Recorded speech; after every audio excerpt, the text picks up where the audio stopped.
Hello and welcome to Read with Aduni. I am Homoshaliwa Adeyoju, your host and fellow book lover. This is a space where I share my reading experiences. I read with my audience, I share the lessons I have learned and the fascinating insights I have discovered in the books I read. So whether you're an avid reader or a book lover, or you're just looking for your next great book, you're in the right place. So let's dive into today's read and explore the wisdom packed in this book together.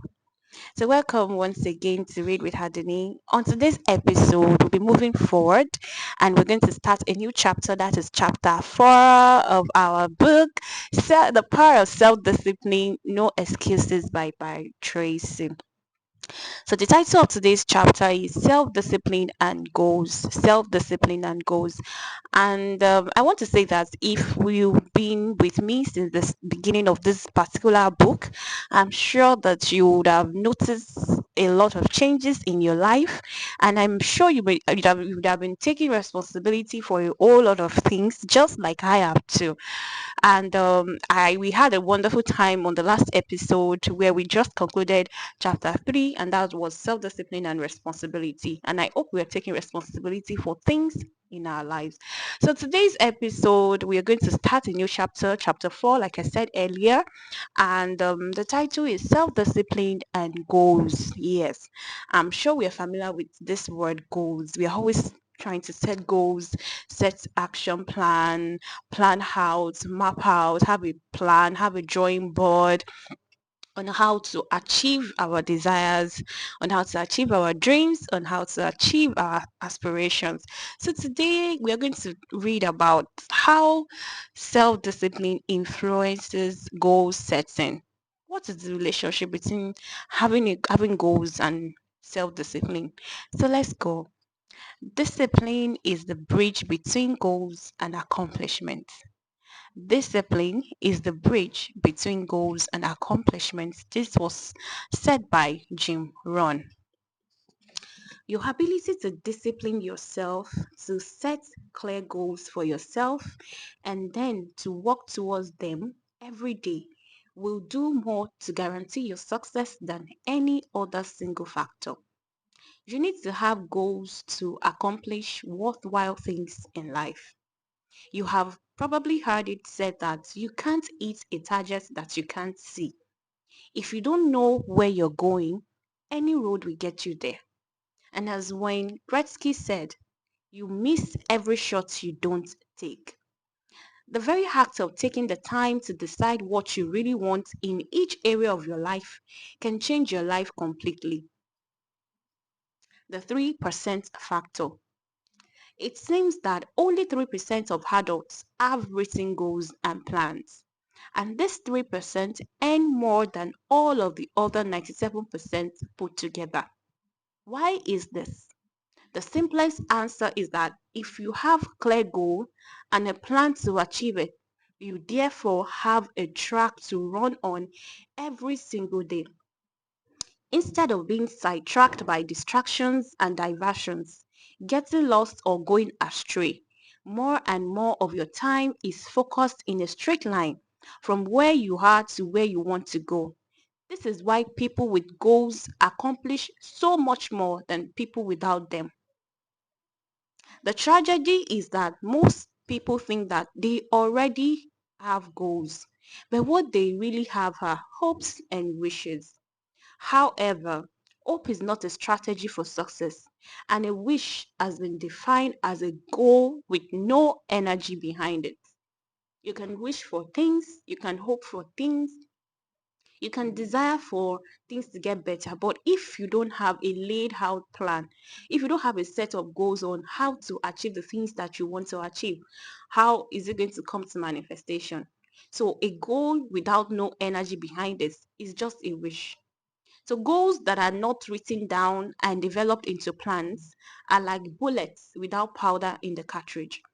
People with unwritten goals are go through life shooting blanks because they think they already have goals. They never engage in the hard disciplined effort of goal setting. And this is the master skill of success. Multiply your chances of success. In 2006, USA Today reported a study in which researchers selected a large number of people who had made New Year's resolutions. Oh, God. Do you know how many times we've made resolutions, even monthly resolutions? Wow. They then divided these people into two categories: those who had set New Year's resolutions and written them down, and those who had set New Year's resolution but had not written them down. So we're going to see the difference now. 12 months later, they followed up on the respondents in the study. And what they found was astonishing. Of the people who had set New Year's resolutions but had not written them down, only 4% had actually followed through on their resolutions. Wow. But among the group who had written down their New Year's resolution, an exercise requiring only a couple of minutes, 44% had followed through on them. This is a difference of more than 1,100% in success. And it was achieved by the simple act of crystallizing the resolutions or goals on paper. See, I strongly believe there's a power behind writing things down, writing down your thoughts, writing down your goals, writing down even affirmations, writing out the things you want in life. Because, like we read earlier, um your goals need energy. Your goals need to be propelled. It's not a wish, it's not a hope. It's something that you want to manifest. It's something that you want it to, be a reality.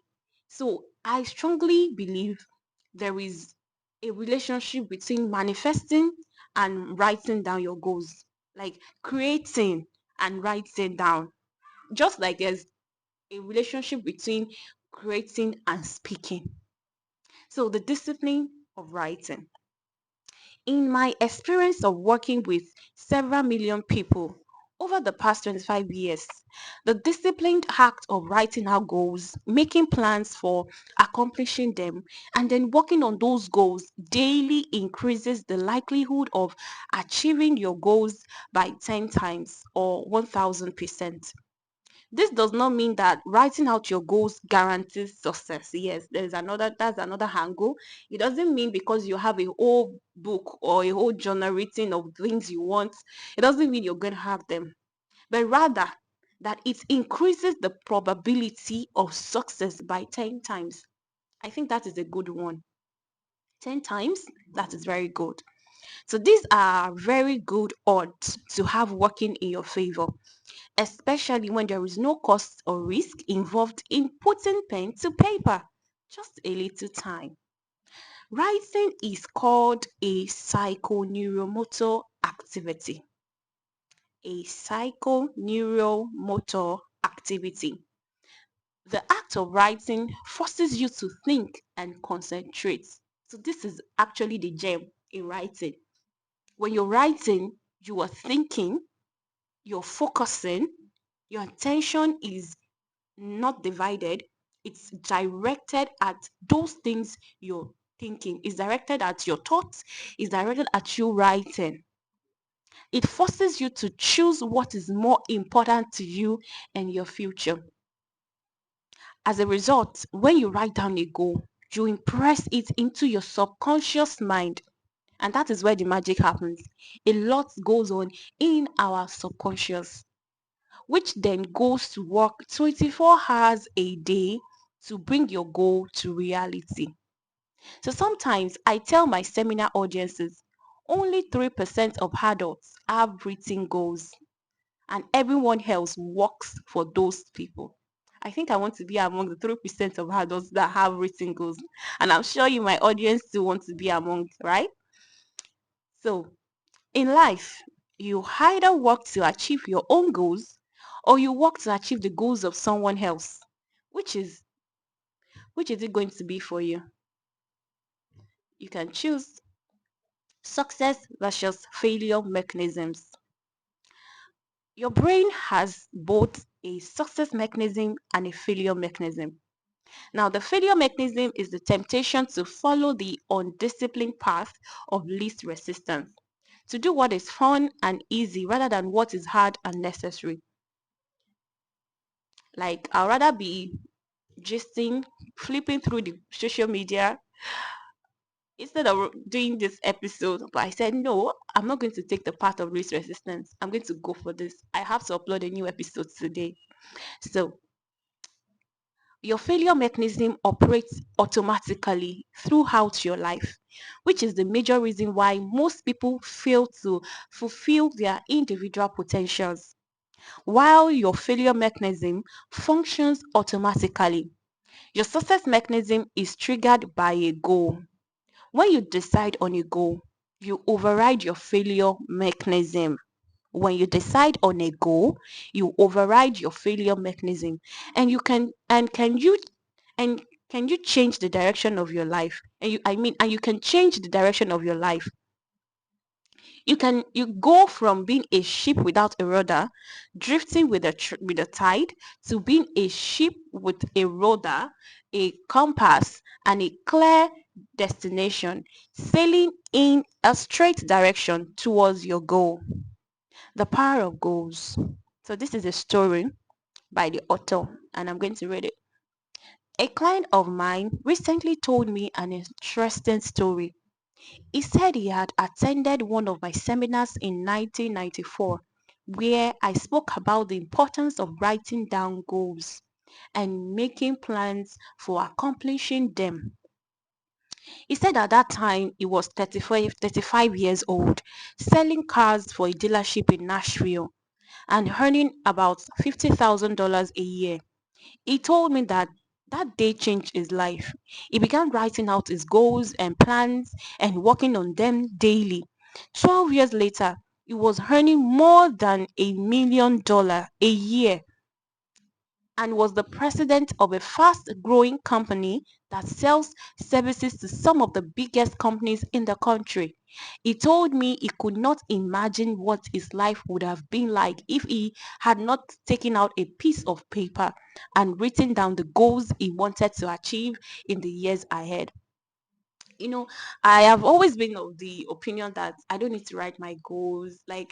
Um, Writing my goals is not committing things into the hands of God. As a believer, as a Christian, I always feel like, oh, why should I write my goals? Why should I say I want this, I want that? And then of recent, I started thinking, when people ask me, recently a friend asked me and said, oh, okay, so what are your goals for the year? And I found myself saying, oh, well, I have some things I desired, I have some things I want, but I'm not going to set a timeline or a time frame for it to happen. And then at the same time, so later on, when I started reading this book, I it's dawned on me that Amoshalewa, you're not taking responsibility for things. Yes, you have to commit everything to God. You have to commit your ways to God, right? You have to take your goals and present it to God. But you not just doing anything is like you being unserious. You know, writing out goals, putting time frame to things, and seeing to it, working daily to achieve it. Is like you're not being serious with your life. It's like a story my dad used to tell me when I was a child, and that was that, oh, a seer, like a prophet, told someone that, oh, you're going to be the king of your town, and he didn't do anything.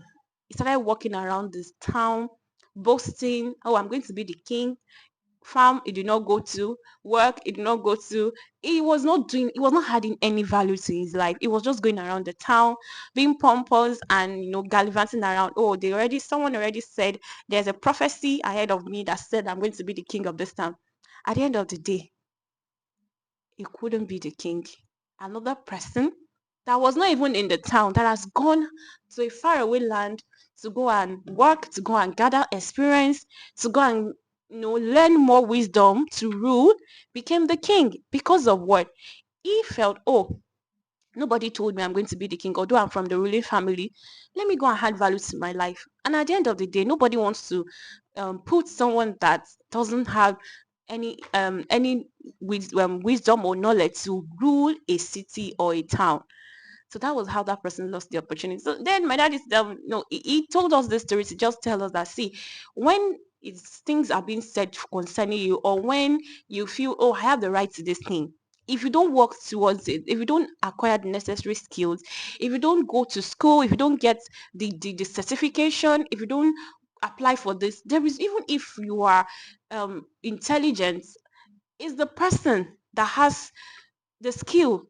Even the person cannot speak, if the person is even stammering, is that person that will be given the opportunity.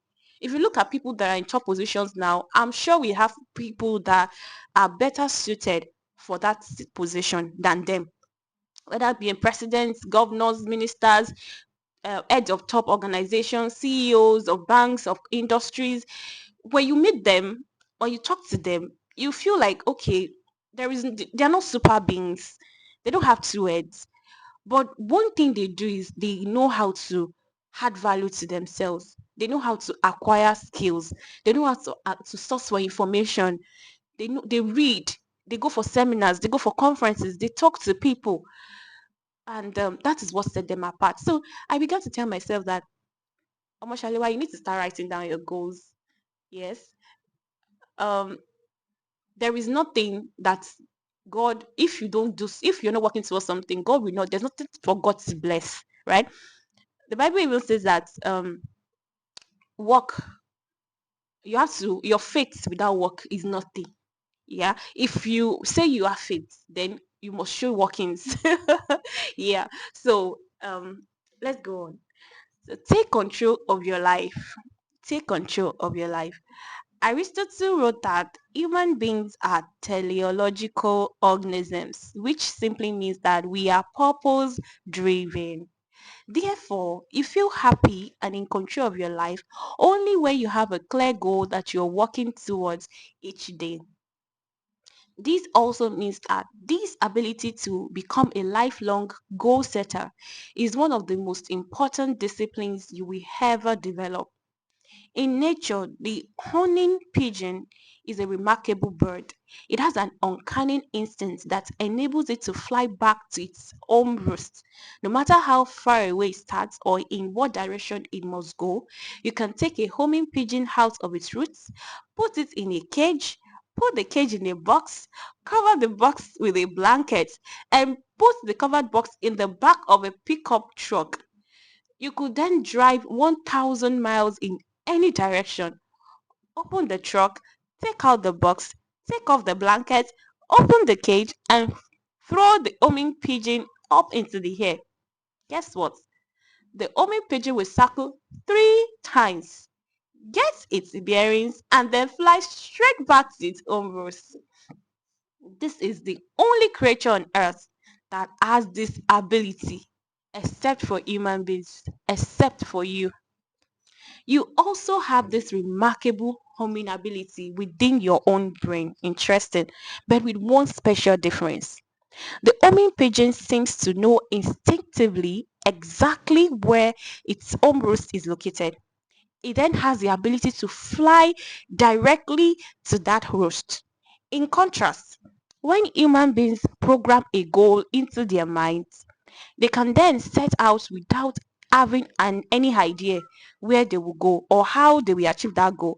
But by some miracle, they will begin to move unerringly toward that goal, and the goal will begin to move towards them. When you set your intentions, you begin to attract. It's like the law of attraction. When you fixate on something, when you begin to think on something, when you begin to meditate on your goals, see, you might not know how it will happen. Like God said in the Bible, you might not see rain, you might not see the wind, but the ditches will be filled with water. So as long as you have goals and you're working towards it, believe me, it will come through for you. So still, many people are honest to set goals. They say, I want to be financially independent, but I have no idea how I'm going to get there.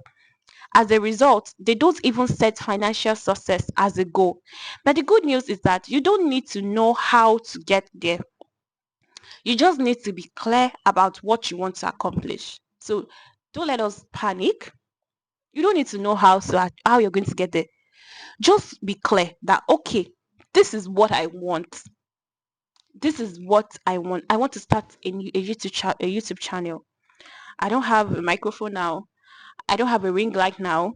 I don't even have the topics that I'm going to talk about on my YouTube channel, but I am going to pen it down. I am starting a YouTube channel. Just like when I started my podcast, I didn't know what I was going to talk about, but I just knew that I wanted to read. I want to read. I want people to listen to me read. That gives me so much joy. But I don't know how I'm going to go about it. And when I penned it down, gradually, it begins to form out. It begins to play out. And here I am today, and I'm still going. I'm still going. So you just need to be clear about what you want to accomplish, and the goal striving mechanism in your brain will guide you. It will guide you unheraldly to your destination. See, God has planted in us something awesome that it will surely guide us. For example, you can decide that you're going to find your ideal job in which you work for and with people you like and respect and do work that is both challenging and enjoyable. This is like my goal. So you take some time to write down an exact description of what your ideal job and workplace would look like. You see, we're already starting exercises. So you can take out your pen and paper and start writing out what you want your ideal job and workplace to look like. And then you go out into the job market and begin searching. After a series of interviews, you will often walk into the right place at the right time and find yourself in exactly the right job. Almost everyone has had this experience at one time or another. You can have it by design rather than by chance, simply by developing absolute clarity about what you really want. Now, we're going to start the 7 step method to achieving your goals. The 7 step method to achieving your goals. There are 7 simple steps that you can follow to set and achieve your goals faster. There are more complex and detailed goal achieving methodologies, but this 7 step method will enable you to accomplish them 10 times more than you have ever accomplished before, and you will do so far faster than you can currently imagine. Wow. This particular chapter is packed with a lot of goodies, a lot of gems, and I'm so excited to read this chapter 4. Like, I'm going to start writing down my goals. Yes, I've started already, but this is like a propelling force for me. Like, I need to start writing down my goals. How do I want my home to look like? How do I want my ideal job to look like? How do I want my business to look like? How do I want my relationship with my family, my friends, and my loved ones? How do I want it to look like? I need to start setting these goals, and I want you to also start setting these goals. So there are some things that stood out for me on today's read, and number one is that people think they already have goals, but what they really have are hopes and wishes. So, meaning that we should not dwell on wishes or hopes, but we should set goals so that we can achieve our desires and our aims. And then, why is it that it's only 3% of adults that have written goals and plan?